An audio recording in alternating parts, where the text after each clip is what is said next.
प्रणाम प्रणाम। गुरु राम जी। गुरु जी। प्रणाम। आप सभी लोगों का बहुत बहुत स्वागत है आज के सत्र में। आज का सत्र पुनः हम लोग साक्षी भाव पर करेंगे। इस सप्ताह क्या क्या कैसे कैसे अध्ययन करना है, उन सब का भी ख्याल करेंगे। सभी लोग शुरुआत करने के लिए अपनी ध्यानात्मक स्थिति में बैठ जाइए।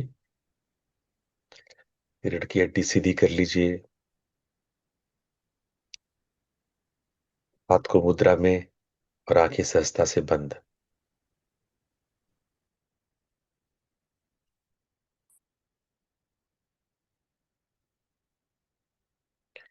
बंद आंखों से पूरे शरीर का अवलोकन कीजिए। ऑब्जर्व कीजिए आप कैसे बैठे हैं। आपका ध्यानात्मक आसन किस प्रकार का है। मानो आप किसी मिरर को देख रहे हैं और चारों तरफ से दृष्टा भाव की तरफ अपने आप को देखिए। अपने ही शरीर का निरीक्षण कीजिए। ध्यान रहे आपके कंधे रिलैक्स हो, आपकी आई मसल्स रिलैक्स हो, रीढ़ की हड्डी सीधी है और हाथों में मुद्रा है।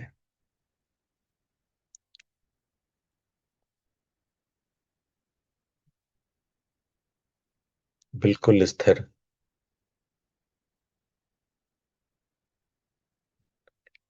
जब शरीर बिल्कुल स्थिर हो जाए तो हम श्वास पे आएंगे। सांसों के चारों आयाम पर एक के बाद एक ध्यान करेंगे।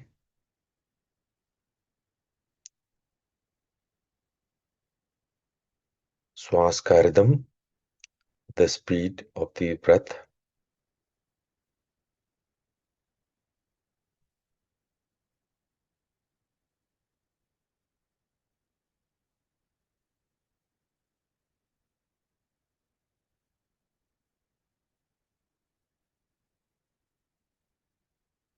श्वास का स्पर्श और तापमान।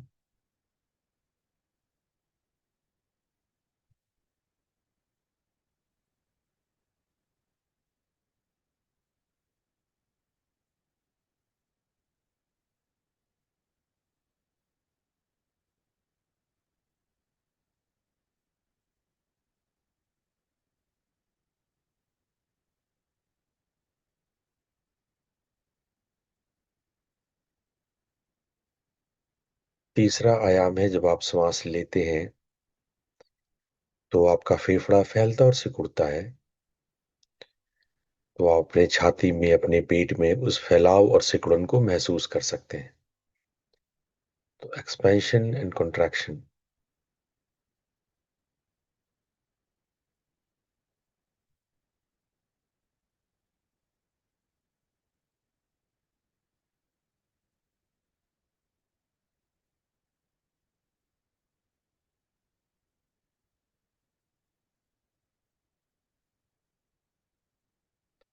फोर्थ डायमेंशन है श्वास के मध्य जो अंतराल है,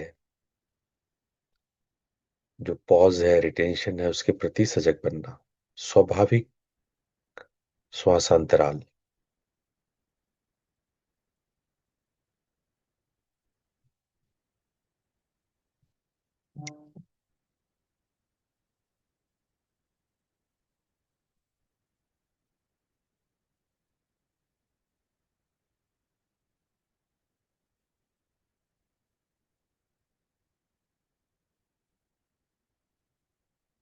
श्वास के प्रति सजग, चारों आयाम पे सजग होने के बाद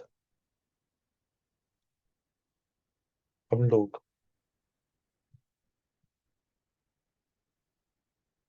अपने इंद्रियों के प्रति सजग बनेंगे।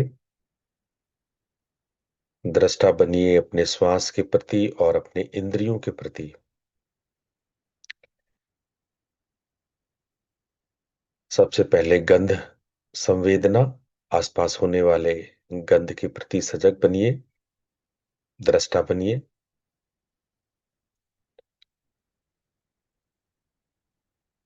मुख में किसी स्वाद के प्रति सजग बनिए। जो भी मुख में स्वाद महसूस हो, सजग बनिए। एक दृष्टा की भांति देखिए।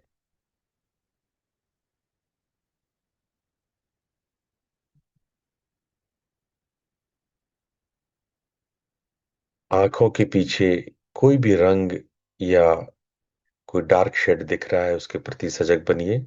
दृष्टि संवेदना।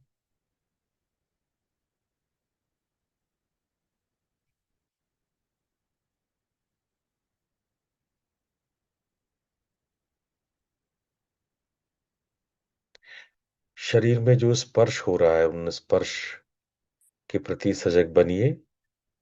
जहां जहां हाथ पैर, जमीन, कपड़े, जो भी जहां भी स्पर्श महसूस कर रहे हैं, सूक्ष्म से सूक्ष्म स्पर्श को महसूस कीजिए। स्पर्श संवेदना, द सेंस ऑफ टच।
आसपास होने वाली आवाजों को सुनिए। The sense of listening. श्रव्य संवेदना। श्रवण संवेदना।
अब इंद्रिय संवेदना के बाद हम विचारों को दृष्टा की भांति देखेंगे।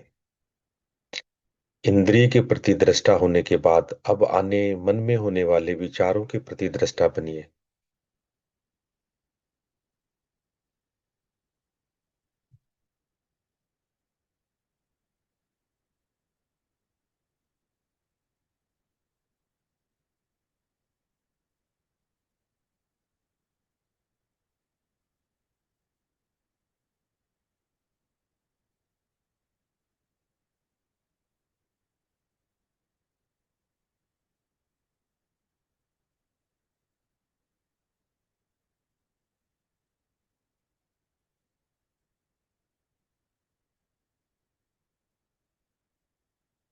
जो भी विचार आ जा रहे हैं उसको देखिए और लेट इट गो कीजिए।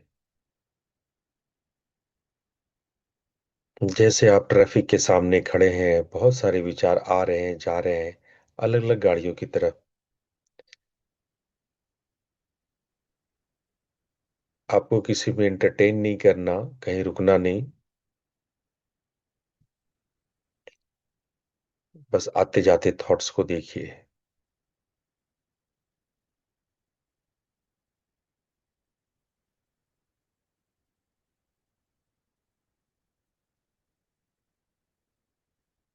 अगर आपके अंदर कोई इमोशंस डेवलप हो रहा है तो उसके प्रति भी सजग बनेंगे। इन्वॉल्व नहीं होंगे, अटैच नहीं होंगे।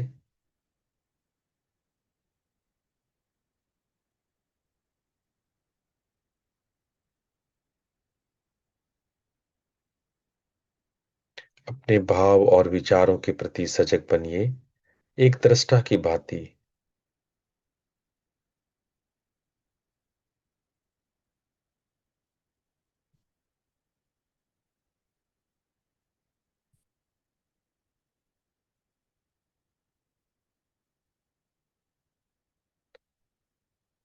अब हम लोग भ्रूमध्य पे आएंगे और भ्रूमध्य पर एक दिव्य ज्योति का ख्याल करेंगे। दिव्य ज्योति का ख्याल करते हुए हम लोग 3 बार ओम मंत्र का उच्चारण करेंगे और शांति पाठ उसके पश्चात। लंबा गहरा श्वास लीजिए। ओ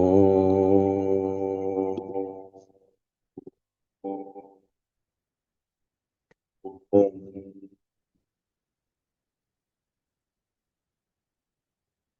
ओ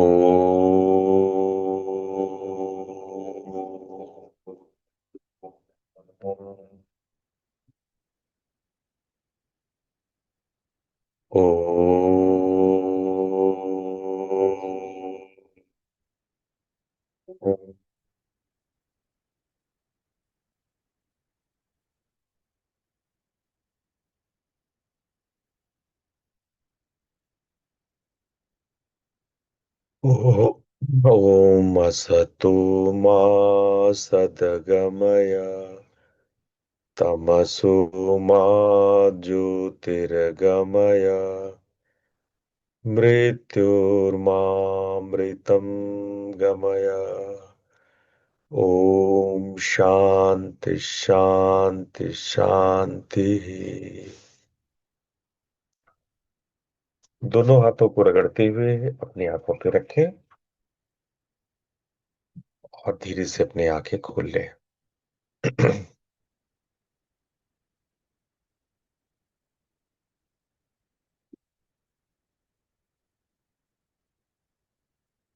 तो आइए हम लोग अपने इस अनुष्ठान के नवे दिन, नवा दिन, अनुष्ठान का नवा दिन है। 9 दिन को एक बार हम लोग रिवाइज करेंगे और आगे इस सप्ताह किन बातों पर ध्यान देना है उसको भी देखने की कोशिश करेंगे। ये शुद्धि की 21 दिन की यात्रा है। पूरे 90 दिन के अनुष्ठान में ये 21 दिन बहुत महत्वपूर्ण है। इस पर हम लोग आज ध्यान देंगे।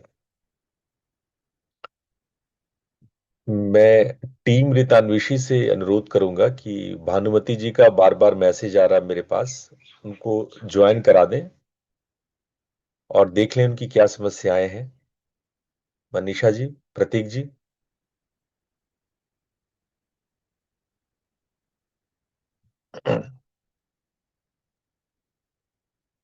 तो हम लोग अब इस टॉपिक पे आते हैं कि हम लोग ने लास्ट वीक जो था वो आधार पे था। इस सप्ताह हम लोग साक्षी भाव पे फोकस करेंगे और कमिंग वीक में हम लोग इनर साइलेंस पे भी करेंगे। मौन पे भी, मौन पे फोकस करेंगे। हम लोगों ने देखा कि पिछले सप्ताह की प्रातःचर्या कैसे डेवलप करते हैं। भोजन के मामले में हमने सीखा क्या खाना चाहिए, कैसे खाना चाहिए। हम लोग ने निद्रा साधना की बातें जानी।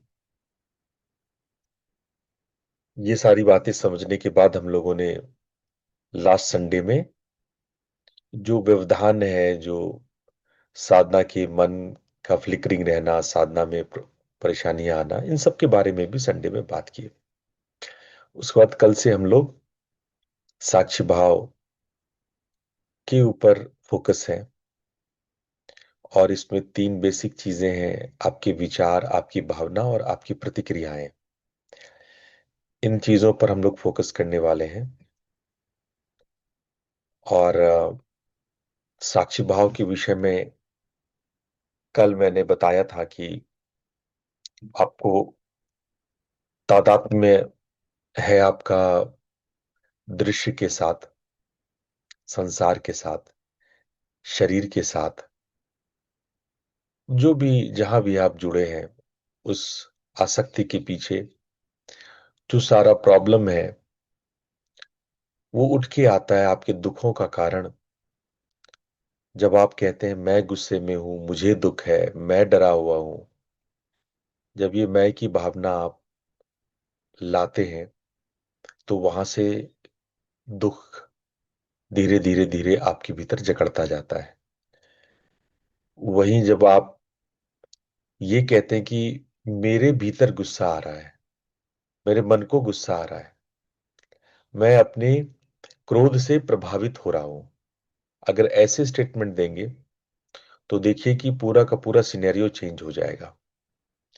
मुझे बहुत दुख है, इसके बजाय आप ये कहना शुरू करें कि मुझे दुख का अनुभव हो रहा है, दुख का प्रभाव मुझ पर पड़ रहा है, मैं बहुत डरा हुआ हूं। इसके बजाय अगर आप ये कहते हैं मुझे भय की भावनाएं आई है, तो ये जब आप देखने का नजरिया चेंज करेंगे, केवल ऐसा नहीं है कि शरीर मन के प्रति आप अवेयर हुई, नजरिया आप अपने जो स्वयं से जो बात कहते हैं, स्वयं की जो आवाज है, उस भाषा शैली में परिवर्तन लाइए। ये मत सोचिए कि मैं विचार हूं, मैं भावना हूं, मैं शरीर हूं, बल्कि आप बार बार मन में लाएं कि मैं दृष्टा हूं।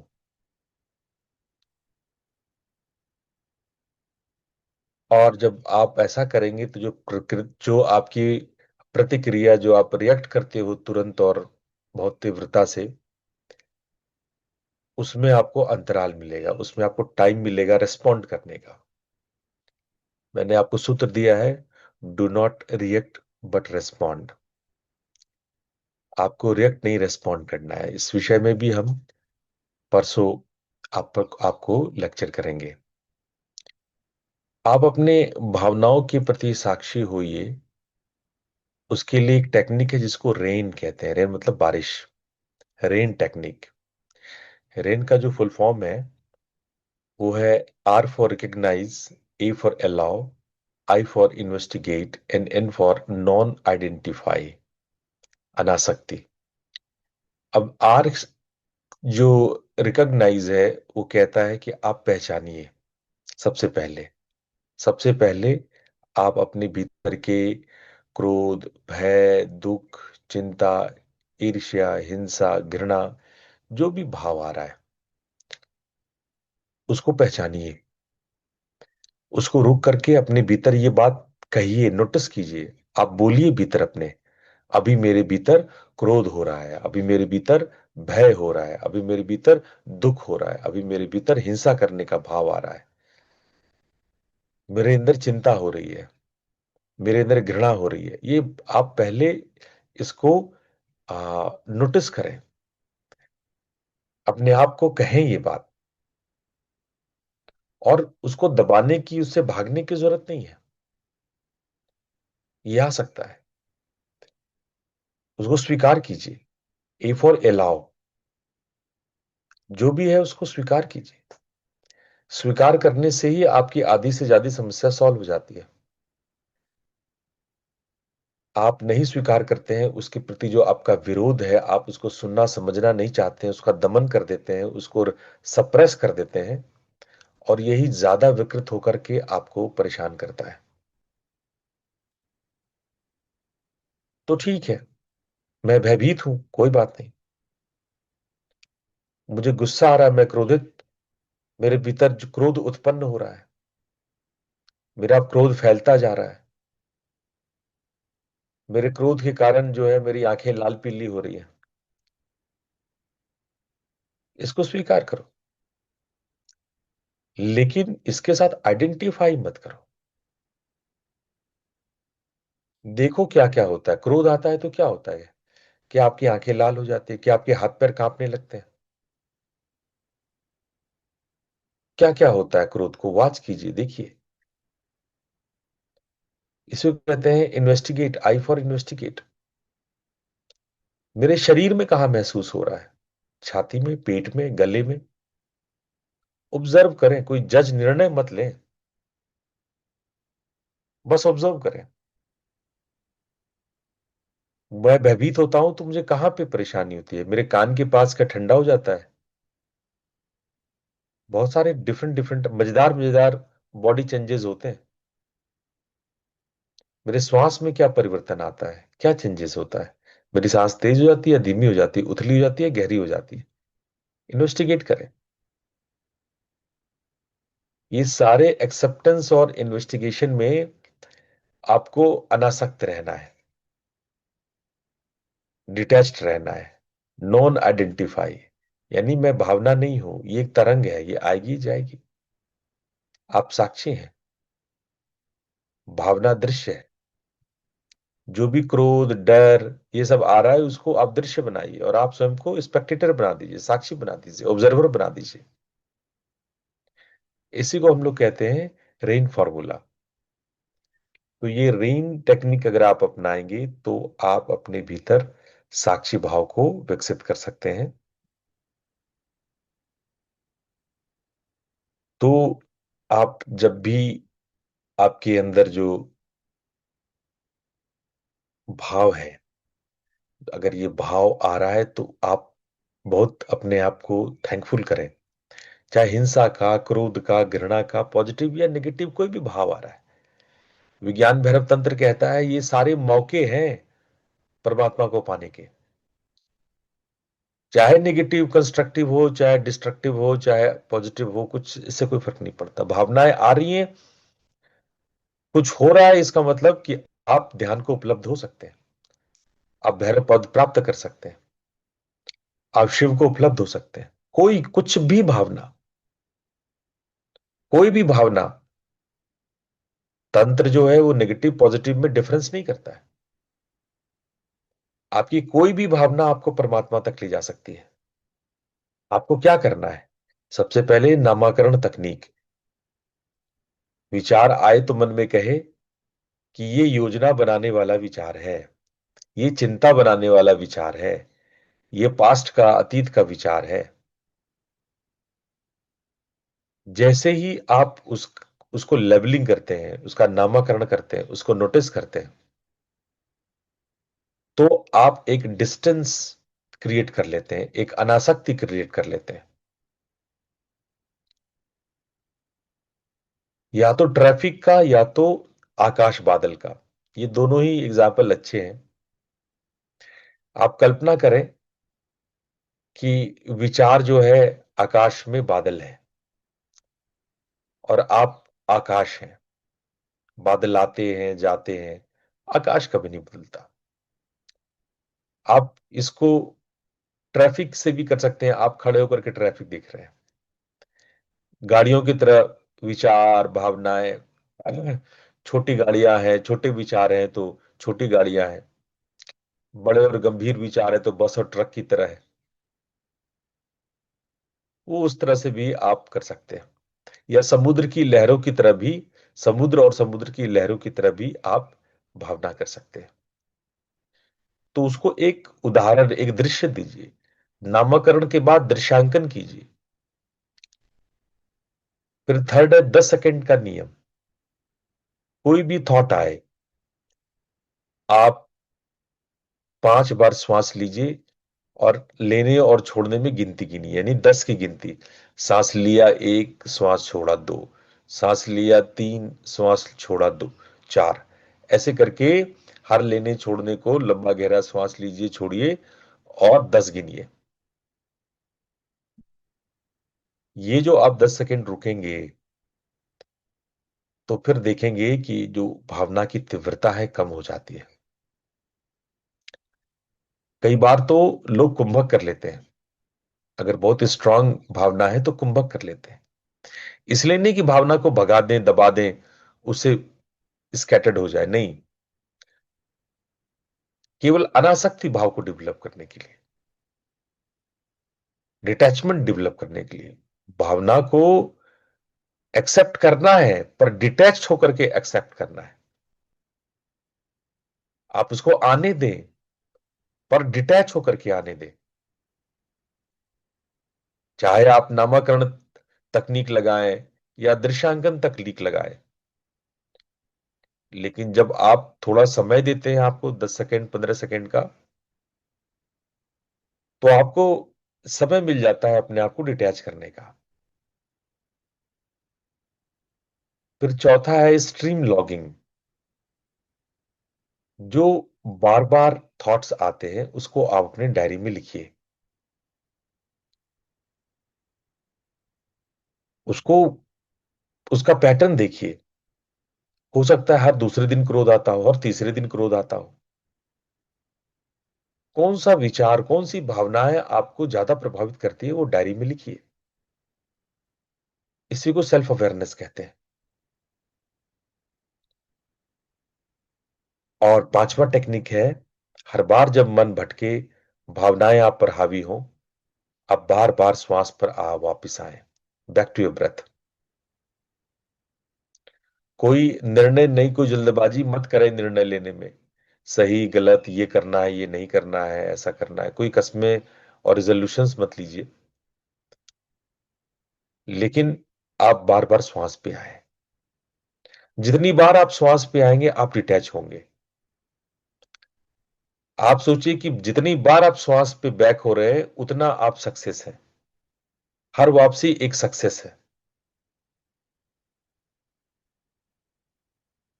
ये आप इस तरह से विचारों के प्रति आप साक्षी हो सकते हैं। हो सकता है कि इसकी जो बेसिक बाधाएं हैं, जैसे रसोई में, आप रसोई में कुक कर रहे हैं लेकिन मन कहीं और रहता है। क्यों? क्योंकि आप उस समय प्रेजेंट मोमेंट में नहीं है। आप किसी भावना, किसी विचार में हैं। आप कोशिश कीजिए कि हर मोमेंट पे आप बने रहिए। प्याज काटते हुए प्याज को फील करें, उसकी महक, उसकी बनावट, उसकी तापमान, उसके कलर्स ऑब्जर्व करें। देखो, आपका हर एक क्रिया ध्यान बन सकता है। आपका किचन में काम करना ध्यान बन सकता है, आपका खाना खाना ध्यान बन सकता है, आपके चेहरे पे पानी मारना ध्यान बन सकता है, आपका स्नान करना ध्यान बन सकता है। जरूरी नहीं है कि ध्यान के लिए आपको हमेशा मैट पे बैठ के, आसनी पर बैठकर ध्यान करना है। आपकी हर एक क्रिया ध्यान हो सकती है।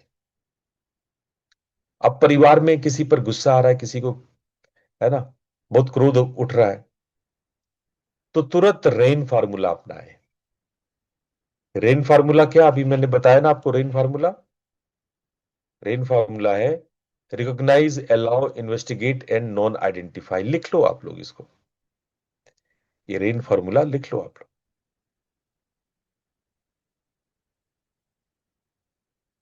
तो परिवार में किसी के लिए गुस्सा हो रहा है, तुरंत रेन का फार्मूला अपनाओ। 3 सांसें पहले रोक लो, गिनती कर लो, 10 की गिनती कर लो सांसों पे, और उसके बाद आप रिस्पॉन्ड करो। तुरंत तपाक से जवाब मत दिया करो। ये जो आप लोगों ने हाजिर जवाबी का जो आदत बना रखा है, वो बहुत गलत आदत है। सोच समझ के उत्तर दीजिए, है ना। ये तराजू तौली के तब मुख बाहर आनी। वाणी एक अमूल है जो कोई बोले जानी। वाणी बहुत अमूल्य है, बहुत कम लोग उसको बोलने जानते हैं।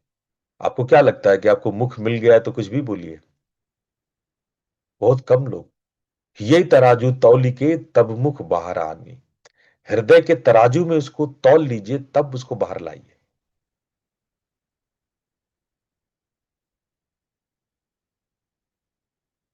अब जब आप और क्या क्या व्यवहारिक प्रॉब्लम्स हैं, जैसे सोशल मीडिया है, आप स्क्रॉल करते जा रहे हैं, रील्स है, शॉर्ट्स है, देखते जा रहे हैं, एनर्जी ड्रेन आपका होता जा रहा है, आपका दिमाग जो है वो डल और फॉग होता जा रहा है। तो अब की बार जब स्क्रॉलिंग करें तो एक बार श्वास को गहरे से ले और छोड़े और पूछे अपने आप से, मैं क्यों दिख रहा हूं? क्या इस समय कोई बेहतर काम मेरे पास नहीं है?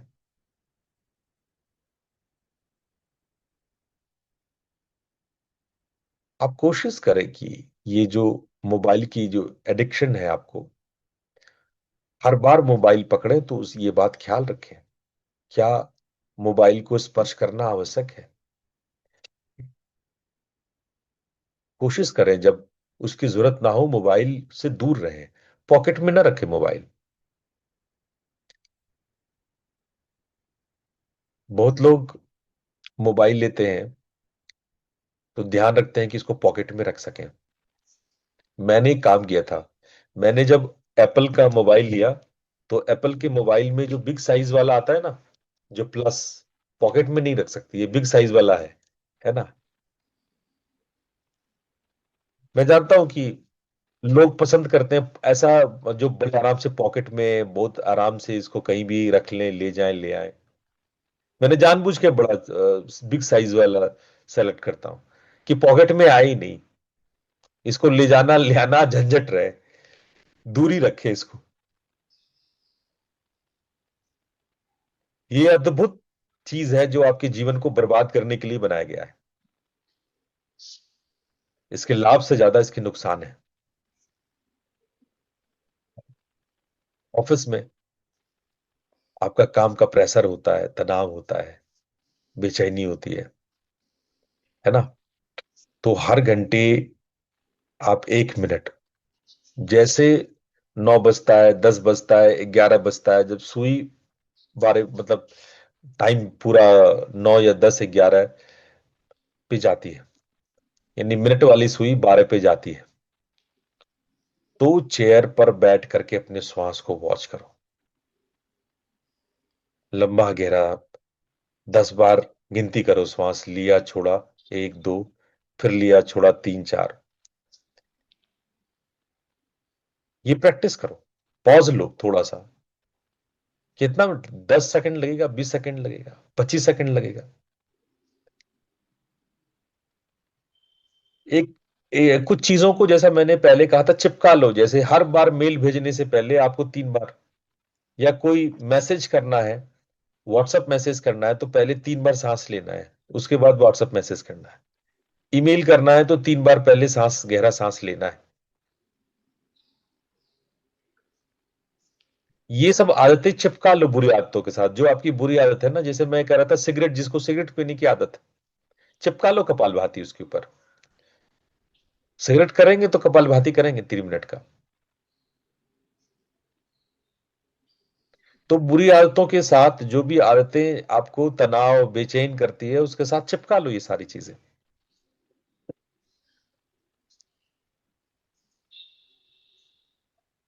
ट्रैफिक में आप देखते हैं कई लोग रेड लाइट तोड़ के निकल जाते हैं, एकदम हड़बड़ी रहती है एकदम, सामने वाले कार को तो पीछे करना ही है, अगल बगल से इधर उधर से निकाल निकाल करके आपको एकदम भागने की जो जल्दी रहती है।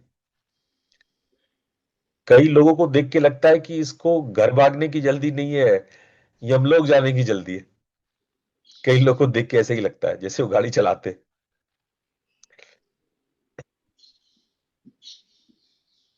तो जहां जहां पे जैसे रेड लाइट आया, तो वहां पे आपको सांस पे फोकस करने का टाइम मिलता है, वहां पे पॉज ले लीजिए, मन में कोई मंत्र जाप ले लीजिए। और जो ये आजकल यात्रा के साथ आप लोग जो गाने बजाने का सिस्टम रखे हैं, अब तो कारों में ऐसे ऐसे साउंड सिस्टम है कि कार से ज्यादा आप गाना सुनने में इंटरेस्ट लगते हैं। आप जब कार खरीदने जाते हैं तो ये जरूर चेक करते हैं किस सिस्टम का साउंड ट्रैक है, साउंड बॉक्स किस सिस्टम का है, वो शानदार है कि नहीं। जैसे लग रहा है कि आपको कार चलाने से ज्यादा साउंड सिस्टम पे फोकस करना है, आपको गाना सुनना है। अरे घर में सुन लो गाना। तो यात्रा अगर आपकी लंबी है तो 10 एक मिनट आप गाने बंद करके भी गाड़ी चलाइए। अपने अंदर कोई मैकेनिज्म, इस तरह के वाहियात मैकेनिज्म मत डेवलप कीजिए। सोने से पहले मैंने आपको इतनी सारी अच्छी अच्छी रात्रि ध्यान की बातें बताई, सोने से पहले आपको उन सब प्रैक्टिसेस को करने चाहिए। अगर सोने के समय जो आपको मैंने रात्रि ध्यान कराया है कि आप सबको, इमोशंस को, अधूरे इमोशंस को पूरे कीजिए, थैंक यू या सॉरी बोल करके, उसको मैंने 3 टेक्निक बताई थी ना। पहले इमोशंस को, शरीर को रिलैक्स करना, इमोशंस को रिलैक्स करना, और फिर आप विचारों के प्रति साक्षी भाव लाना, है ना। तो जब आप ये प्रैक्टिस करते हैं तो हो सकता है रात में आप धीरे धीरे साक्षी भाव डेवलप कर लें। और यदि नींद में आपने साक्षी भाव डेवलप कर लिया तो आप जो है आधी बाजी जीत ली आपने, अध्यात्म की आधी बाजी जीत ली, जीवन को, सत्य को जान लिए, जीवन जीने की कला आपने सीख ली। तो इस सप्ताह आपको फोकस करना है 3 बातों पर: मनोनिग्रह, चर्या साधना और कर्म निष्ठा। तो मैंने मनोनिग्रह पर, साक्षी भाव पर आप लोगों को समझाना शुरू किया है कि साक्षी भाव क्या है, शरीर और श्वास के प्रति दृष्टा कैसे हो सकते हैं, विचारों और भावनाओं के प्रति दृष्टा कैसे हो सकते हैं, क्रिया प्रतिक्रिया के प्रति दृष्टा कैसे हो सकते हैं, साक्षी भाव को अपना जीवन का आधार कैसे बना सकते हैं। ये सारी चीजें मैं सिखा रहा हूं। मैं आप लोग को कल आगे चर्या साधना भी बताऊंगा, और फ्राइडे सैटरडे को कर्म निष्ठा के बारे में भी बताऊंगा। ये सारी चर्चा हमारी होती रहेगी। पर मैं आपसे ये पूछना चाह रहा हूं कि इस सब्जेक्ट में कोई ऐसा प्रश्न है जो आपके मन में बनता हो, जो आप पूछना चाहते हो, तो आप पूछ लें।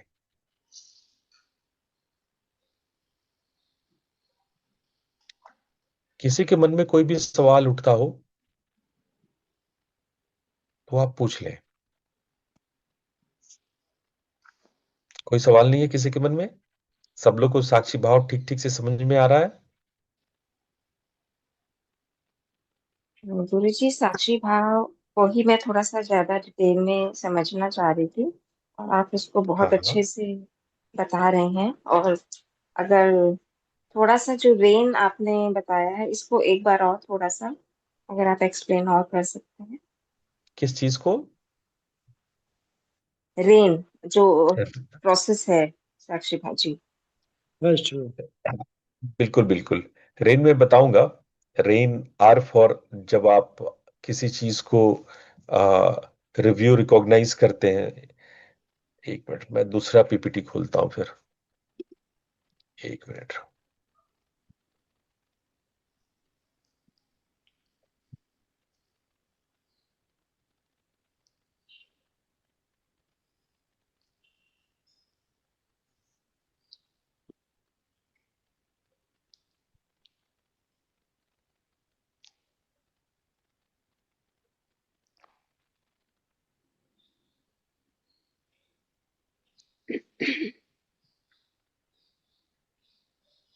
जी।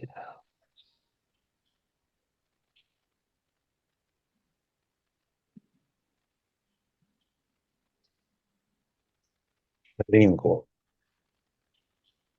तो आर फॉर रिकॉग्नाइज, जब आप नोटिसिफाइंग करते हैं।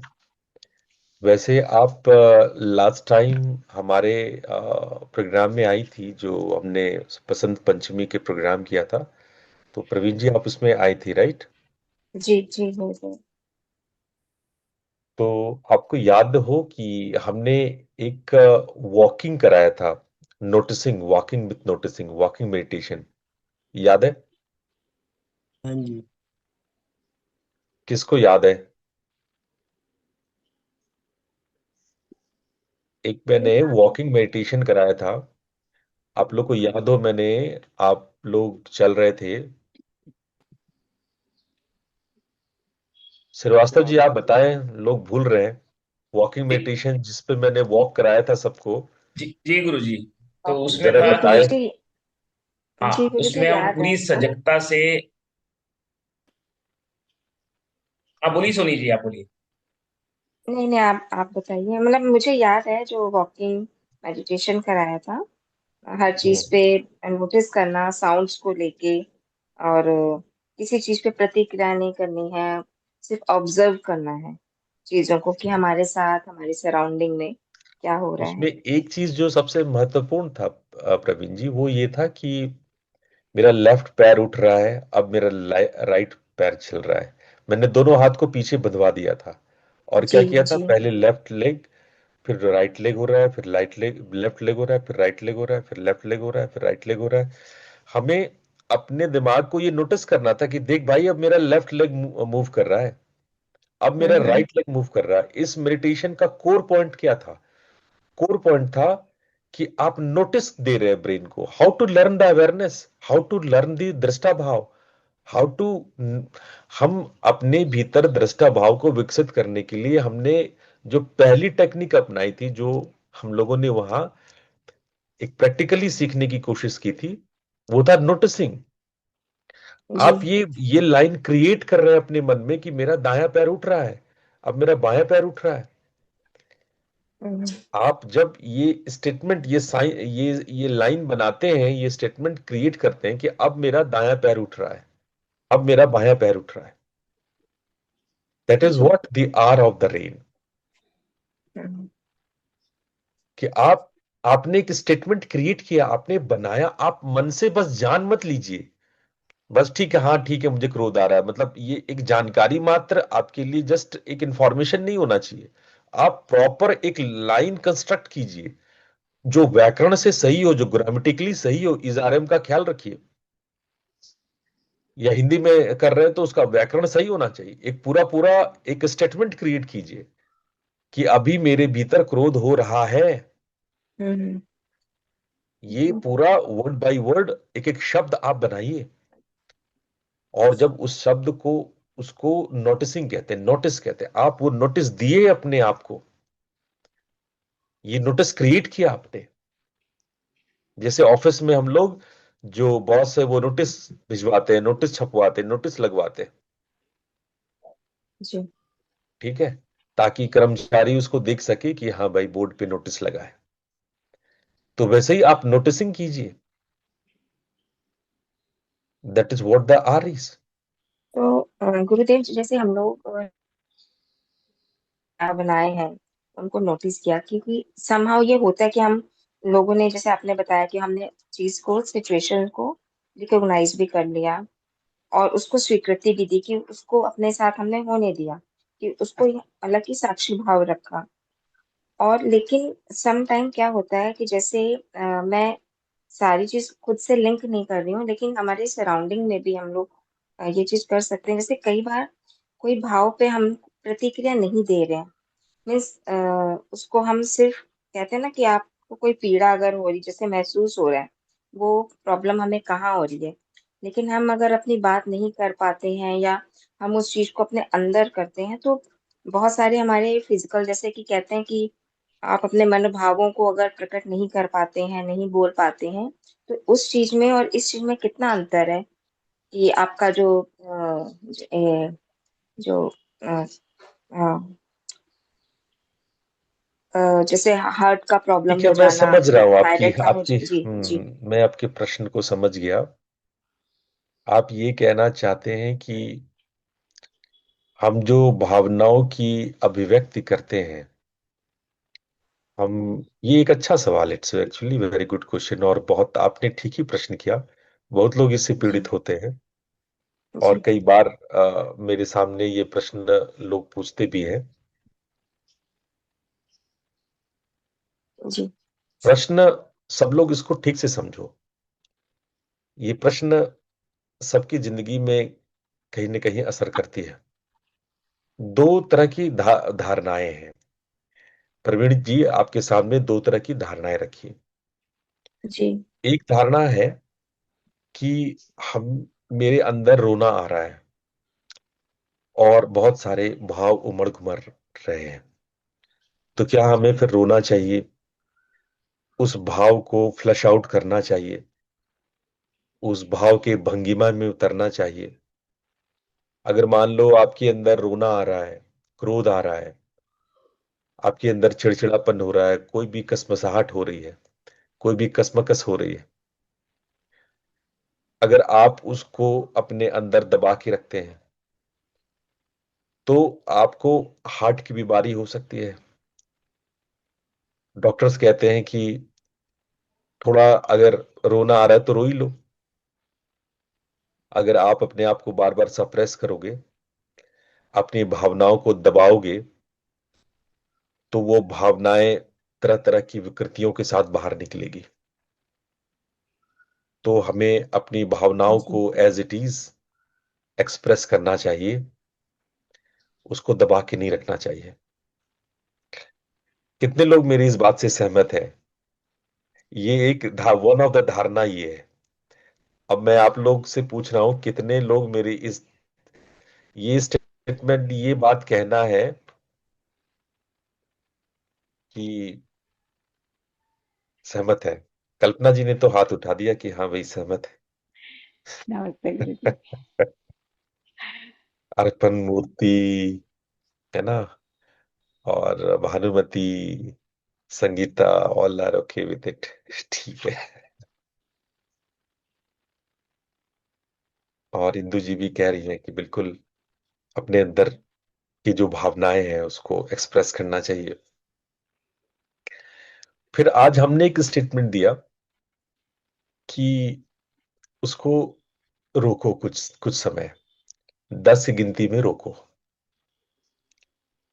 हमने कहा कि सांस लो और जो आए एकदम तपाक से मत रिएक्ट करो। Do not react. मैं आपको साक्षी भाव में ठीक इसके विपरीत पढ़ा रहा हूं। Do not react but respond. आपको तुरंत रिएक्ट जी। नहीं करना। हम्म। ये जो तरीका है कि भाव आ रहा है तो बस रोना शुरू ही कर दे। मैं अपने नाना जी को देखता था, जहां कोई, वो बड़े आध्यात्मिक किस्म के इंसान थे, जहां भगवान राम की, सीता की कोई बात भी कर रहा है, ऐसा नहीं कोई मार्मिक चर्चा हो रही है, तो और वो भी रोना रोना शुरू, है। उनका रोना शुरू, वो रोना, उनका आंखों से टप टप आंसू बह रहे हैं। मतलब उनके साथ बैठकर रामायण देखना मुश्किल होता था मुझे, रामायण पे चर्चा करना मुश्किल हो जाता था। और वो कभी कभी तो इतना फैल के रोने लगते थे, उतना बच्चा भी नहीं रोएगा। सांसें रुकने लगती थी, हमको लगता था भाई इनकी कोई कैजुअलिटी ना हो जाए। मतलब वो जो जो पीड़ा है, जो दर्द है, जो कुंठा है, वो वो वो कहानी के माध्यम से इस प्रकार से बाहर आता था, और वो भक्ति के रस में डूबा हुआ रहता था, भक्ति के रस में।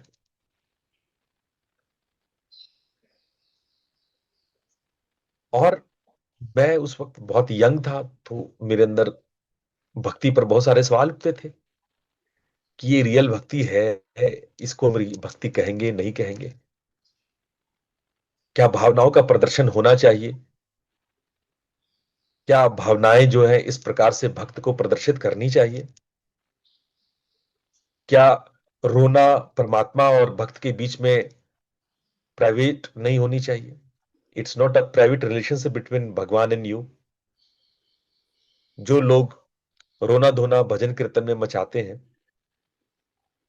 मेरे यंग एज में बहुत सारे सवाल मेरे अंदर उठते थे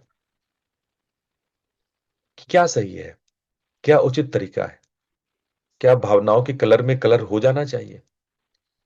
अगर आपका चित्त कहता है, आपकी भावना कहती है रो लो बेटा, तो रो लेना चाहिए, हंस लो बेटा तो हंस लेना चाहिए, गा लो बेटा तो गा लेना चाहिए, नाच लो बेटा तो नाच लेना चाहिए। क्या हमें जो भावना जिस रंग में नचाए हमको उस रंग में नाचना चाहिए? प्रश्न उठता है।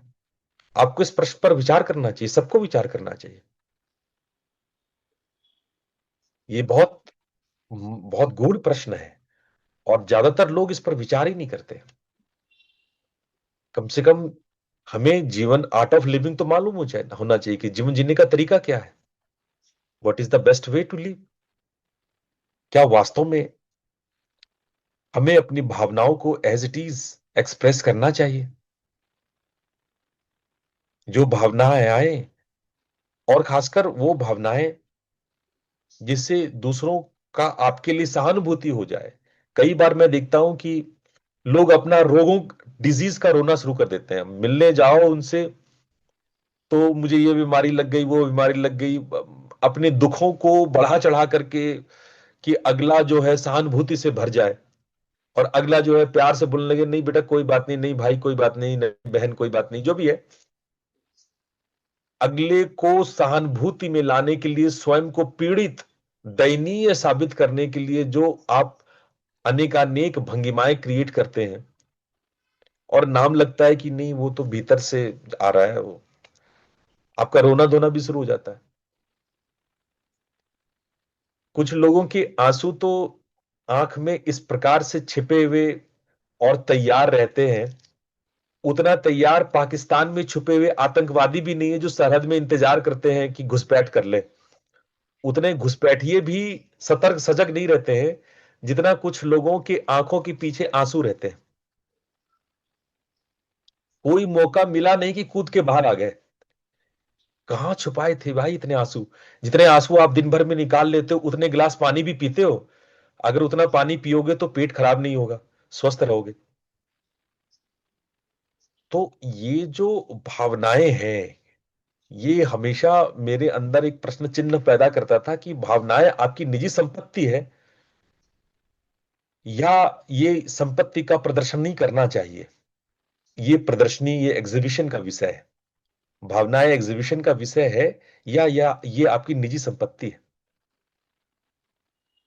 और उन दिनों मुझे चाणक्य की एक किताब मिली जिसमें चाणक्य के सूत्र लिखे हुए थे, और उन्होंने एक जगह लिखा था कि आपकी भावनाएं आपकी निजी संपत्ति है, कभी शेयर ना करें। और मैं इस विषय पे काफी चिंतन मनन करता था कि चाणक्य कहते हैं कि भावनाएं आपकी निजी संपत्ति है, कभी शेयर ना करें। तो ये जो डॉक्टर्स कहते हैं कि हमें रो धो करके अपने भड़ास निकाल लेने चाहिए, हमें कैथारसिस, मेंटल इमोशनल कैथारसिस करना चाहिए, तो कौन सी बात सही है। क्या हमें मेंटल कैथारसिस के लिए जोर जोर से चिल्लाना, रोना। कई बार हम लोग साइको लैब में ये करवाते हैं। As a professor of psychology, हम लोग इमोशनल कैथारसिस कराते हैं। पेशेंट को बोलते हैं जोर जोर से चिल्ला चिल्ला के रो, आवाज लगा करके क्राई करो, रो। This is a process of catharsis. ऐसे बहुत सारे मोटिवेटर्स आपको, यूट्यूबर्स आपको दिख जाएंगे जो इस बात को बहुत ज्यादा वैल्यू करेंगे कि आपको रोना चाहिए। ये पुरुष लोग कम रोते हैं, इसलिए पुरुषों को हार्ट अटैक ज्यादा होता है। स्त्रियां ज्यादा रोती है, और ये मेडिकली प्रूव्ड है कि स्त्रियां ज्यादा रोती हैं, इसलिए संभवतः हार्ट अटैक उनको कम होता है। और पुरुष पुरुष रोने को कहता है, क्या ये कोई लड़की हो क्या, जो स्त्री हो क्या जो रो रहे हो। वो अपनी भावनाओं को दबाते हैं, छपाते हैं। भावनाओं को दबाने छिपाने के कारण पुरुषों में हार्ट अटैक की संभावनाएं ज्यादा होती है। आप कहोगे गुरुजी आप तो कंफ्यूज कर रहे हो, उत्तर नहीं दे रहे हो। दोनों तरफ की बातें कर रहे हो, इधर वाली भी बातें कर रहे हो, उधर वाली भी। तो करना क्या चाहिए। मेरे बातों का मर्म पकड़ो। मैं बात दोनों तरफ से कर रहा हूं, लेकिन मैं आपको विवश कर रहा हूं चिंतन करने के लिए, सोचने के लिए। तुरंत आंसर मत कंट्रोल्ड पाचा। एक्सप्रेशन गुरुजी। हाँ, कंट्रोल्ड एक्सप्रेशन इस विषय जो पे चर्चा आपका। होनी चाहिए। हम चाहते हैं आप लोग सोचो, अपनी वक्तव्य को रखो। बिल्कुल शर्मा जी, आप जो बात कह रहे हैं कि कंट्रोल्ड एक्सप्रेशन, अपनी बात को थोड़ा सा विस्तार से कीजिए, वीडियो में आइए, विस्तार से बोलिए। कंट्रोल्ड एक्सप्रेशन मीन्स एक तो मर्यादा है गुरुजी, मर्यादा का भी ध्यान रखना चाहिए। और कितना उचित है, भावना कितनी गहरी है, और कितने कंट्रोल आप उसको कर सकते हो, करना चाहिए। अनकंट्रोलेबल है तो मर्यादित वे में उसको एक्सप्रेस करना चाहिए, ऐसा मुझे लगता है। ठीक है। अर्पण मूर्ति जी, आप आइए, वीडियो पे आइए और अपनी बात रखिए। प्रणाम गुरुदेव। हाँ, बताएं, आपका क्या विचार है इस मामले में। गुरुदेव, जैसे पहले इमोशन को थोड़ा सा फील करना जरूरी है, क्योंकि जो चीज जो ओवर द इयर्स जो एक चेंज आया है मेजर, गुस्से में तो अभी भी रिस्पॉन्ड नहीं होता, रिएक्ट ही होता है।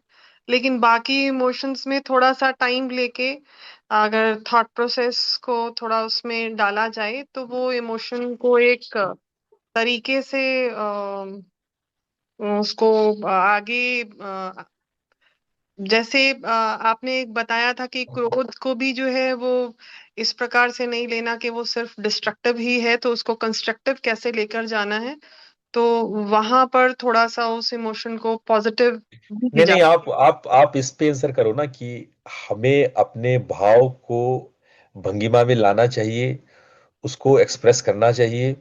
भाव जिस रूप में आ रहा है उस रूप में एक्सप्रेस करना चाहिए, जैसा हमारे डॉक्टर्स कहते हैं। या चाणक्य की बात सुने कि सुख दुख भावनाएं आपकी निजी संपत्ति है, वो एक्सप्रेस नहीं होना चाहिए।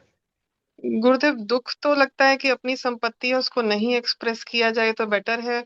खुशी स्वाभाविक ही झलक जाती है तो उसको नहीं रोका जाता है एट टाइम्स, तो वो उसके लिए मैं बोल नहीं सकती अरे ऐसे। चलिए, कोई बात नहीं। जरा श्रीवास्तव जी का सुन लेते हैं, वो क्या कहना चाहते हैं। हाँ श्रीवास्तव जी, बताएं। हम चाहते हैं आप लोग जी अपनी जी। अपनी बातें रखें, प्रणाम आप गुरु लोग जी। बस मेरे को सुने नहीं, आप इन्वॉल्व हो, आप चर्चा में शामिल हो। हाँ श्रीवास्तव जी, बताएं। मेरे को तो बड़ा थोड़ा मैं इसको साइंटिफिकली सोच रहा था कि जो भावनाएं हैं वो हमारे परसेप्शन का रिस्पॉन्स है। तो अगर वो that is the what is the information available at that time we take that generates the bhav. तो अगर वो भावनाएं उस लैक ऑफ इंफॉर्मेशन से हैं, इसके लिए अगर हमें थोड़ा वेट करना चाहिए कि और दूसरी इंफॉर्मेशन जब आएगी तो हो सकता है वो उसको मॉड्यूलेट कर दे और वो दूसरी भावना में बदल जाए। ऐसा मेरा सोचना है। ठीक है, बहुत ही सिस्टमेटिक सोच आपने रखी है बात को। मैं यहाँ एकता जी को रिक्वेस्ट करूंगा, अगर आप सुन रही हैं एकता जी, तो आप अपनी बात रखें। प्रणाम गुरुजी। हाँ। गुरुजी, मुझे भी लगता है कि अम, एक बार रिएक्टिव ना होके प्रोएक्टिव अप्रोच होनी चाहिए किसी भी फीलिंग्स को एक्सप्रेस करने की। तो पहले एक बार थॉट दे के फिर ही बोलना चाहिए, मतलब वो कैसी भी भावना हो, चाहे खुशी हो, चाहे दुख हो, चाहे गुस्सा हो, क्योंकि भावनाएं तो मल्टीपल हो सकती हैं। नहीं तो आप सरल शब्दों में बताएं कि भावनाओं को एक्सप्रेस तुरंत करना चाहिए या उस नहीं, पर। उस पर थोड़ा सा विचार करना चाहिए, मतलब सेल्फ अवेयरनेस रहनी चाहिए हमेशा। हाँ ठीक है, तो वैसे भी अब लेट मी, और कोई कुछ बोलना चाहता है या मैं फिर निष्कर्ष निकालूं। प्रतीक, बोलना चाहते हैं आप या मैं निष्कर्ष निकालूं। आप निष्कर्ष निकालिए गुरुजी। हम्म देखो, भावनाएं सबके अंदर में है, और अगर आप भावनाओं को मॉनिटर नहीं करते हैं, कंट्रोल तो नहीं कर पाएंगे पर आप उसको मॉनिटर कर सकते हैं, आप उसको दिशा दे सकते हैं, आप उसके स्वरूप को अपने सदुपयोग में ला सकते हैं, ये कर सकते हैं। भावनाओं को दबाना बिल्कुल गलत बात है, सप्रेस करना एकदम, ये आप समझो कि आप अपने लिए एक डिसीज, रोग को डेवलप कर रहे हैं। ऐसा तो नहीं करना चाहिए, ये बात सही है। पर भावना को अपना सामर्थ्य, अपनी शक्ति बना सकते हैं। अपनी भावनाओं का सदुपयोग कर सकते हैं, भावनाओं को मेडिटेशन बना सकते हैं, भावनाओं पर अच्छे प्रयोग कर सकते हैं। एक टर्म है इमोशनल इंटेलिजेंस, मैं नेक्स्ट वीक इस पे आऊंगा, इस पे आप लोग के साथ बहुत सारी चर्चा ऑलरेडी है।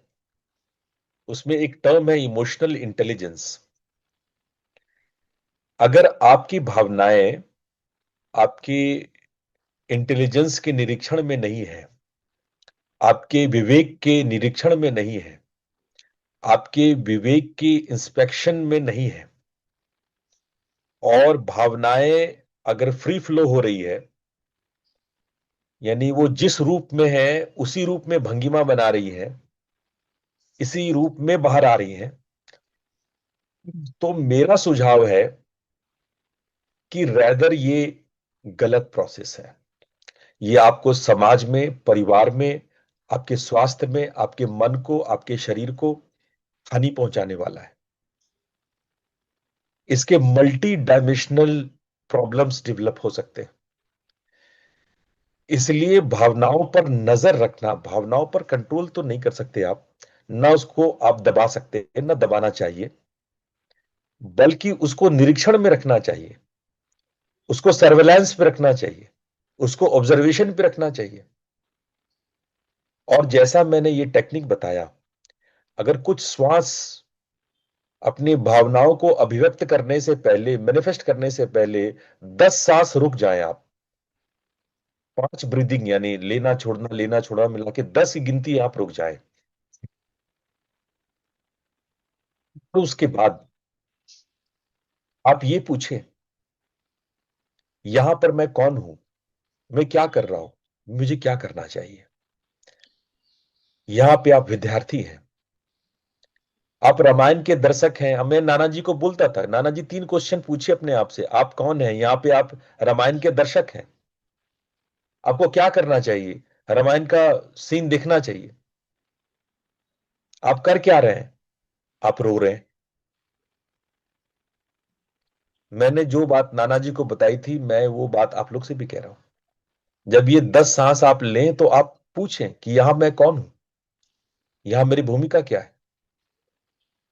कई बार आप ऐसे अनावश्यक जगह रो सकते हैं जहां आपको रोना नहीं चाहिए। हो सकता है कि बच्चों के सामने रोना उचित नहीं है और आप भावनाओं में बहकर बच्चों के सामने रोने लगे। हो सकता है जिन पड़ोसियों के साथ रोना उचित नहीं है, वहां आप अनकंट्रोल्ड वे में वहां रोना शुरू कर दिए। पूछिए अपने आप से, आप कौन हैं, आप क्या कर रहे हैं, और आपको क्या करना चाहिए। ये निरीक्षण तो आप हम भावनाओं को दबाने के लिए नहीं कह रहे। मैं चाणक्य की तरह कठोर भी नहीं कह रहा हूं कि आप कठोर बन जाइए, आप बन भी नहीं पाओगे। चाणक्य जो है वो अलग किस्म के इंसान थे, वो एक एक्सट्रीम थे। चाणक्य को समझना असंभव था, और इसीलिए वो पूरे भारत में एक छत्र साम्राज्य मौर्य वंश का बना पाए। ऐसे ऐसे लोग बहुत ऊंचे जाते, बहुत सफल होते, बहुत एक्सट्रीमली सफलता को पाते। लेकिन आम आदमी चाणक्य नहीं हो सकता है। आम आदमी के लिए जो जो सबसे इंपॉर्टेंट पार्ट है वो कि आप ऑब्जर्व कीजिए, आप दृष्टापन लाइए, साक्षी भाव लाइए। और यदि बिना साक्षी भाव लाए आप अगर रोना धोना कर रहे हैं, तो ये एक खतरनाक क्रिया कर रहे हैं आप। इससे न केवल आप मन का नुकसान पहुंचा रहे हैं, अपने इमोशंस का, अपने शरीर का, अपने परिवार का और अपने समाज का। तो सर्विलांस रखिए अपने इंटेलेक्ट का। हृदय और हृदय के भाव, मन की भावनाएं, ये महत्वपूर्ण है, ये शक्तिशाली है। इसका सम्मान करें, श्रद्धा करें, लेकिन सर्वेलेंस के साथ,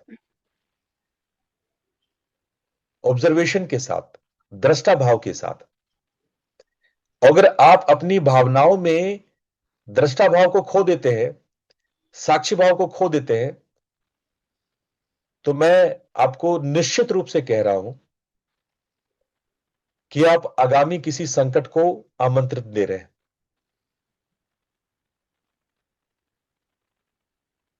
चाहे वो पारिवारिक संकट हो, सामाजिक संकट हो, या शारीरिक मानसिक संकट हो। इसीलिए डॉक्टरों का ये मतलब निकाल लेना कि जब मन करे रोना शुरू कर दो, मन में भाव आया नहीं कि बस आंसू तैयार है आपके, मन में भावना उमड़ा घुमड़ा नहीं कि बस रिएक्शन देना शुरू कर दिए, ये गलत प्रवृत्ति है। This is wrong.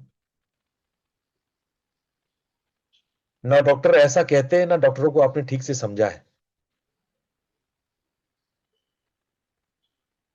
आपके रिएक्शंस कैलकुलेटिव होनी चाहिए,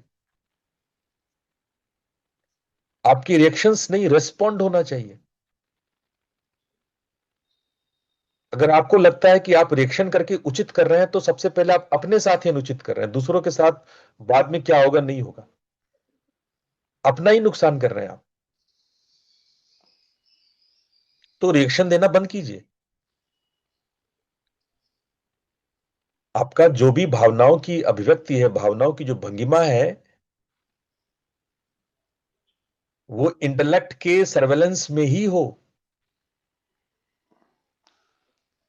उसमें साक्षी भाव जीवित रहे, उसमें दृष्टा भाव बना रहे।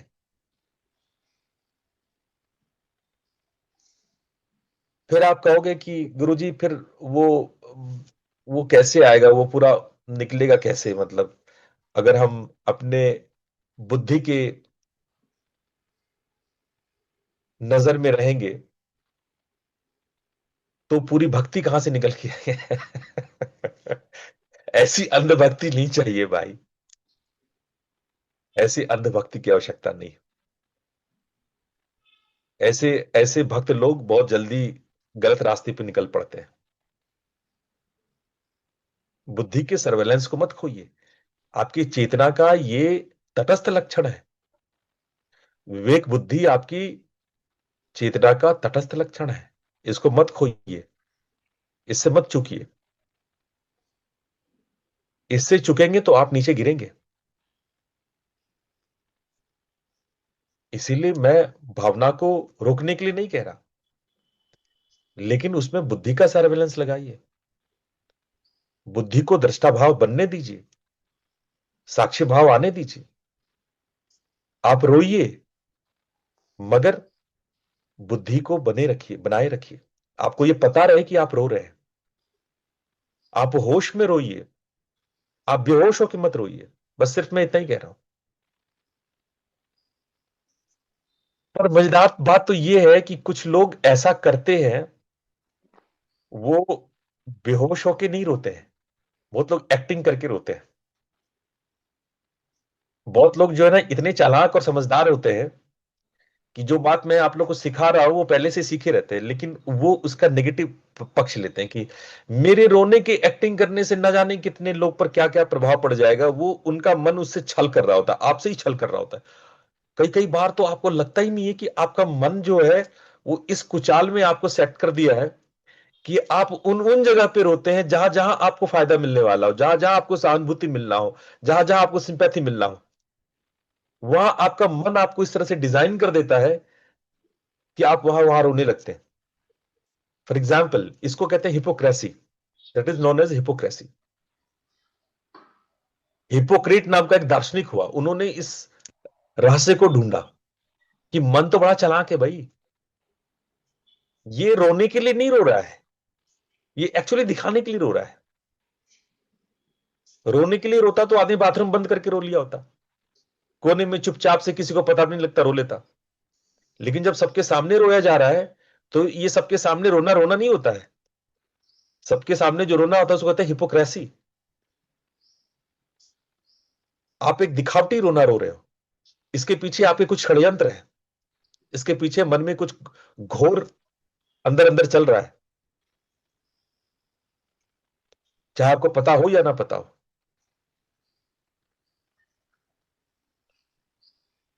तो इन बातों का भी आप पैरेलली ध्यान रखें कि आप हिपोक्रेट तो नहीं हो रहे, हिपोक्रेसी तो नहीं कर रहे।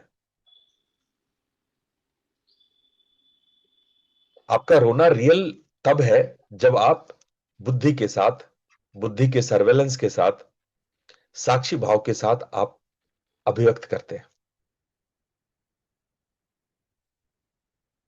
आपको होश है कि आप क्या बोल रहे हैं, क्या एक्शन कर रहे हैं। रोते वक्त क्या क्या हो रहा है आपको पता है।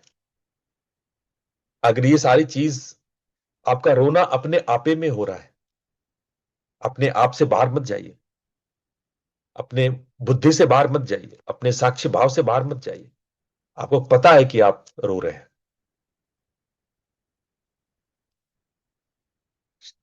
निखिल जी, हाँ पूछें, आप क्या कह रहे हैं। गुरुदेव, जब आपको पता होगा कि आप रो रहे हैं तो फिर आप कैसे उसको हिपोक्रेसी से रिलेट नहीं करेंगे? मतलब आपको खुद को ही पता है कि मैं रो रहा हूँ, और जो ये कोई। इसमें जो जिसमें पता होता है ना, वो एक इनोसेंट अवेयरनेस है, अवेयरनेस विदाउट षड्यंत्र। ये एक इनोसेंट अवेयरनेस है। और जो हिपोक्रेट होते हैं, उनके पीछे कुछ षड्यंत्र होता है, वो जानबूझ करके। बहुत लोग पूजा हो रहा है, दिखावटी भगवान के नाम पे रोना धोना शुरू कर देंगे। कुछ लोग पर माता जी आ जाती है, दिखावटी माता जी आ जाती है। और मैं इस मामले में खूब जांच करता हूं। वो अपना सर्वर हिलाने लगेंगे, बाल बाल ऐसे वैसे पूरा, और डम डम बजा नहीं उधर, मृदंग मृदंग बजा नहीं, माता जी आ गई इस पे।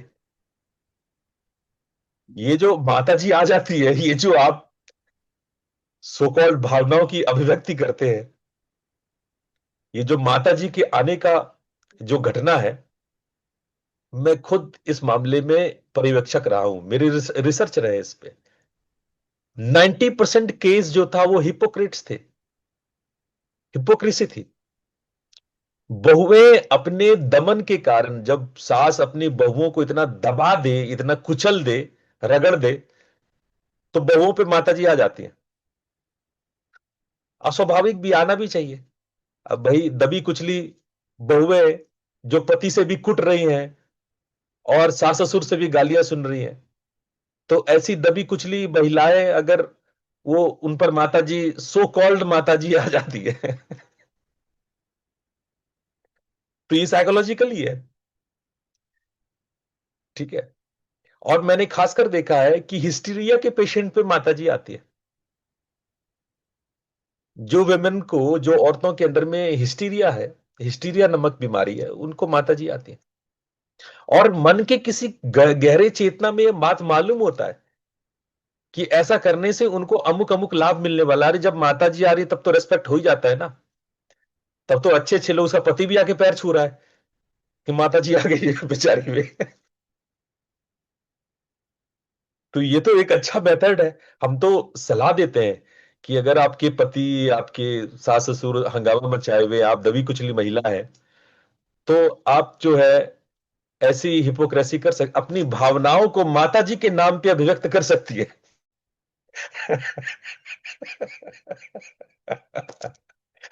तो निखिल बाबू, इसमें अंतर यही है कि जो हिपोक्रेट्स होते हैं, उनके अंतश्चेतना में कोई षड्यंत्र होता है। हम्म। और जो दृष्टा भाव से अवेयर होकर के करते हैं, एक निश्चल, उसके अंदर कोई छल नहीं है, एक निश्चल अवेयरनेस है। समझ रहे हैं मेरी बात को। हम्म। जी गुरुदेव। गुरुदेव, मेरा बस सिर्फ एक चीज ये थी कि जब हम ऐसा कुछ करते हैं, right, let's say for example रोने को पकड़ते हैं, बिकॉज खुशी को आप फिर भी बैलेंस कर सकते हो, बिकॉज आप उसके लिए सतर्क होगे तो आप उसको एक बैलेंस वे में चल सकते हैं। लेकिन जब आप रोने की बात करते हो तो रोना, या तो आपको पता है, जब आपको पता है तो आप उसके लिए रोगे नहीं, और फिर कुछ फिर तो आपको रोना भी नहीं आएगा, बिकॉज अगर आप उसके लिए अवेयर ही होगे सिचुएशन के अकॉर्डिंग। और अगर आप नहीं, अगर अवेयर आ नहीं। सकता है, नहीं, यही कला सीखना है निखिल बाबू, यही सीखना है। आप अवेयर होकर के रो सकते हो, आप सर्वेलेंस में अपनी भावनाएं अभिव्यक्त कर सकते हो, चाहे सुख को हो या दुख का हो। दुख नहीं कर पाते हैं वो अलग बात है, दुख में इतने गमगीन हो जाते हैं कि नहीं कर पाते, लेकिन कर सकते हैं। हम दोनों ही बातें कर सकते हैं, और हम अपने जीवन में करते भी हैं। कई बार हम भाव में, प्रेम में कोई बात कह रहे होते हैं अपनी पत्नी से, अपने मित्र से, और आंखें नम हो जाती है, और हमें पता है कि आंखें नम हो गई, हम कंट्रोल्ड होते हैं। बट वो ऐसा नहीं है, इमोशंस नहीं है। आंखें नम होना चाहिए, हम उसमें कोई बुरा नहीं कहते। अगर वो बुद्धि बुद्धि उस पर हावी है, आंसू टपक भी पड़ते हैं उस वक्त, कोई मार्मिक चर्चा चल रही है और आपको पता है कि आपकी आंख से आंसू आ रहे हैं, and what's wrong in it, ये तो बहुत ही अच्छा है, इसमें कोई भी बुरा नहीं है। देखो मेरी बात समझो, मैं भावनात्मक चर्चा का विरोधी नहीं हूं, मैं भावनात्मक चर्चा, आंखों में आंसू आना, इसका मैं विरोधी नहीं हूं। और अगर ये निश्चल तरीके से मार्मिक चर्चा के दौरान होता है तो बिल्कुल भी नहीं है। मैं वहां पर विरोध करता हूं जहां पे हिपोक्रेसी है, मैं वहां पे विरोध करता हूं जहां पे बौद्धिक सर्वेलेंस नहीं है, साक्षी भाव नहीं है। इस बारीक लाइन को आप समझो। अरे बस समझ में निखिल बाबू। जी गुरुदेव। हाँ प्रतीक, कुछ कहना चाह रहे हैं आप? दो तीन ऐसे इंस्टेंसेस है गुरुजी जहाँ पे बड़े स्वाभाविक रूप से ये चीज़ देखने को मिलती है, अपने साथ भी और बाहर भी।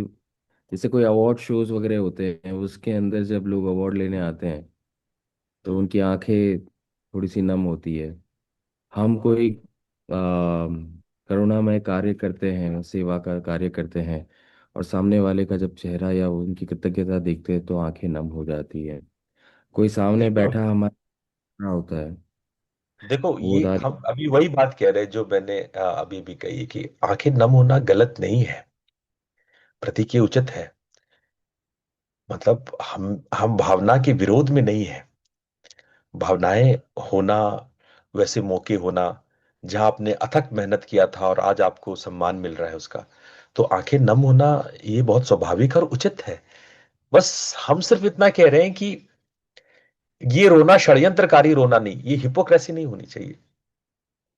ये रोना आपके नियंत्रण में होना चाहिए, नियंत्रण इन सेंस मॉनिटरिंग में होनी चाहिए, नॉट नियंत्रण, कंट्रोल तो नहीं कहेंगे हम, शब्द उचित नहीं है, बल्कि ये कहेंगे सर्वेलेंस में, निरीक्षण में होना चाहिए, ऑब्जर्वेंस में होना चाहिए। ये जो आपकी आंख का नम होना है, आपका भावुक होना है, कहीं ना कहीं कोई दृष्टा, कोई साक्षी उसको देख रहा हो, जान रहा हो।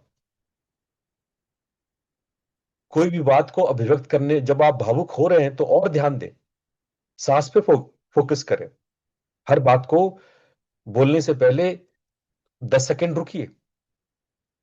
आप भावनाओं में बह सकते हैं, अनाप शनाप बोल सकते हैं, कई बार लोग भावनाओं में बहकर अनाप शनाप बोले और ये पूरी दुनिया का इतिहास रहा है। दुनिया के तमाम झगड़े, दंगे, फसाद, घर में जितने कलह कलेश हुए हैं, उसका कारण भावना में आकर अनाप शनाप व्यवहार करना, बोलना ही है। कोई दूसरा कारण नहीं है। तो इस बारीक अंतर को आप लोग समझो, इस पर आप लोग मनन करो। समय हो गया है, मैं कल फिर वापस इस पे चर्चा करूंगा। अगर ये प्रश्न नहीं क्लियर हुआ है तो मैं कल इस पर फिर बोलूंगा, और बाकी लोग इस पर चिंतन मनन करें, अपने मंतव्य को, अपनी बातों को जरूर रखें। आप सब लोग इतने प्यार से सम्मिलित हुए, आप सब लोग का बहुत बहुत धन्यवाद। आपका दिन बहुत बहुत शुभ हो आज का। प्रणाम। प्रणाम गुरुदेव। हाँ गुरुदेव। गुरुदेव, प्रणाम धन्यवाद। जी। धन्यवाद। प्रणाम गुरुजी। गुरुजी।